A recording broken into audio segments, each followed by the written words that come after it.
This is the practice test for ratios, proportions, and percents. We're looking at problem number 11. A company's quality control department inspected 50 items.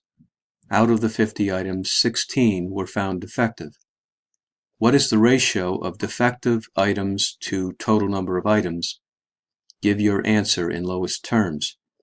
So we're asked for the ratio of defective items to total number of items.